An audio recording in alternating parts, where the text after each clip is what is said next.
Yes po, ito na po yung napakatagal ninyong hinintay ang ating brownies recipe. So, kakailanganin natin dito ng 1.5 cups ng light brown sugar, 1 teaspoon ng salt, 1 teaspoon ng coffee powder, 1 cup ng oil. Ang ginamit ko po dito ay yung Fiesta vegetable oil, 2 cups ng condensed milk, and 2 large eggs. Lagi nyo pong tatandaan na yung pinakasekreto po para magkaroon kayo ng flaky at shiny na brownie top is tunawin nyo lang ng mabuti yung sugar. Dapat po ay magkaroon kayo ng ganitong klaseng texture, glossy po dapat siya. Then once napansin nyo na natunaw na yung sugar, mag-add na po tayo ng 3/4 cup cocoa powder. Dapat po ay premium ang cocoa powder na gagamitin nyo dito para siguradong masarap yung brownies na magawa ninyo. Isif lang natin at i-mix ng mabuti. After that ay magdagdag na tayo ng 2.5 cups ng all-purpose flour. Haluin lang natin to ng mabuti and make sure wag nating i-overmix para siguradong fudgy ang ating brownies.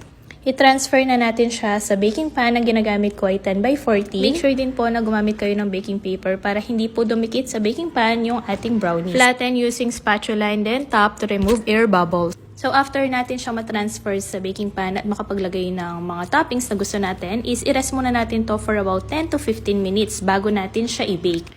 Then on a preheated oven, ibibake natin to at 180 degrees Celsius for 40 to 45 minutes. Once na-bake na to guys, ay talaga namang sobrang bango ng kusina nyo, lalong-lalo na kung magandang cocoa powder ang ginamit nyo. Siguradong matatakam ka, diba? Pero i-rest muna natin siya overnight or pwedeng 20 to 24 hours para ma-achieve natin yung super fudgy na brownie. Sobrang mabenta sa akin ito guys, and yun, sana ma-perfect ninyo. Kung meron po kayong mga tanong, itanong nyo lang po sa comment section.